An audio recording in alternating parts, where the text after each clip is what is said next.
सुभाष चंद्र बोस जो थे वो इन सैनिकों को क्या किए, हिटलर के सहयोग से प्राप्त किए, लेकिन हिटलर ने कहा कि इन सैनिकों में अभी भी ट्रेनिंग मार के क्या करेंगे, आप हमें एक मौका दीजिए, हम इन भारतीय सैनिकों को अपने देश ले जाएंगे और अपने देश ले जाके किसको मारेंगे, ब्रिटेन वाले को मारेंगे, तो ब्रिटेन वाला वहां पिटाएगा तो यहां पे भी उसका असर देखने को मिलेगा। तो हिटलर ने मौका दिया किसको, सुभाष चंद्र बोस को। सुभाष चंद्र बोस के पास बहुत सारे फौजी थे, तो देखे उन्होंने मनाया कि भाई देखो अंग्रेजों को मारो, ऐसे गांधी जी की तरह नहीं कि प्रथम विश्व युद्ध में साथ दिए आजादी मिलेगा, मिल गया आजादी, नहीं, तो तुम द्वितीय विश्व युद्ध में अंग्रेजों का साथ देने आए हो, आजादी मिलेगा, कभी नहीं मिलेगा। भारतीय सैनिक पहले सुभाष चंद्र बोस के खिलाफ थे क्योंकि सैनिकों को वेतन ठीक ठाक इंग्लैंड दे देता था, लेकिन भारतीय सैनिक जो थे उनको मोटिवेट किए सुभाष चंद्र बोस। बर्मा में इन्होंने प्लान बनाया कि बर्मा के रास्ते मतलब म्यांमार के रास्ते भारत में जाया जाएगा। सुभाष चंद्र बोस बहुत जबरदस्त है, उनका एक नारा भी था, तुम मुझे खून दो मैं तुम्हें आजादी दूंगा। सुभाष चंद्र बोस सबको क्या किए, एकदम मोटिवेट किए सारे सैनिकों को। वह खून कहो किस मतलब का जिसमें उबाल का नाम नहीं, वह खून कहो किस मतलब का आ सके देश के काम नहीं, वह खून कहो किस मतलब का जिसमें जीवन न रवानी है, जो परवश होकर बहता है वह खून नहीं है पानी है।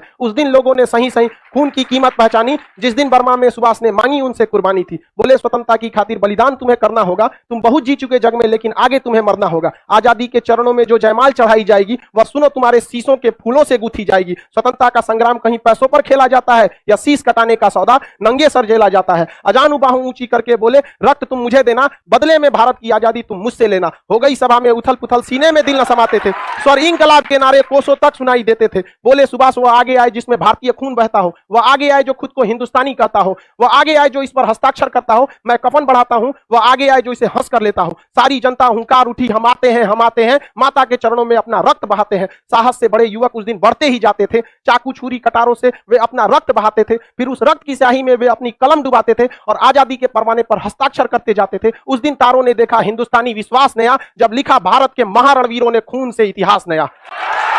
तो पूरे भारत के सैनिक जो थे, जबरदस्त सैनिकों में उछाल आया, बाप रे पूरे भारत के सैनिक उजाड़ देंगे रे इंग्लैंड को हम। यहाँ हिटलर देखा, कहा कि ये कौन आदमी है रे, यहाँ पूरा माहौल बदल के रख दिया। यहाँ पे सुभाष चंद्र बोस को देखकर हिटलर बहुत प्रभावित हुआ और हिटलर ने बहुत मतलब सुभाष चंद्र बोस की इज्जत किया और सुभाष चंद्र बोस को हिटलर ने नेताजी की उपाधि दिया था। सुभाष चंद्र बोस के योगदान को कोई नहीं भूल सकता। आप लोग बस एक लाइन पढ़ लेते हैं, तुम मुझे खून दो मैं तुझे आजादी दूंगा। समझ आ गया कि नहीं आ गया?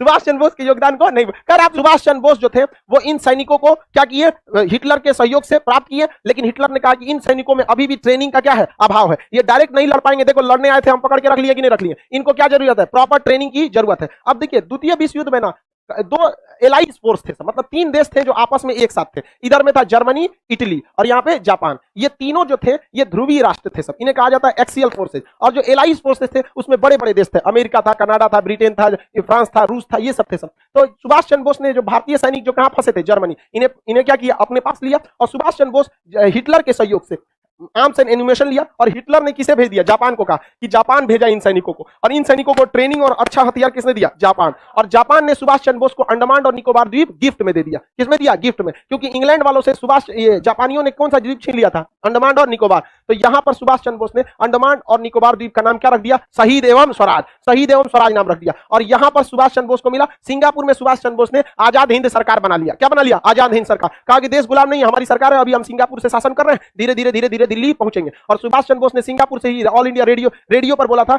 मुझे इस लड़ाई में राष्ट्रपिता महात्मा गांधी की आशीर्वाद की जरूरत है। तो बताइए महात्मा गांधी को राष्ट्रपिता किसने कहा था, सुभाष चंद्र।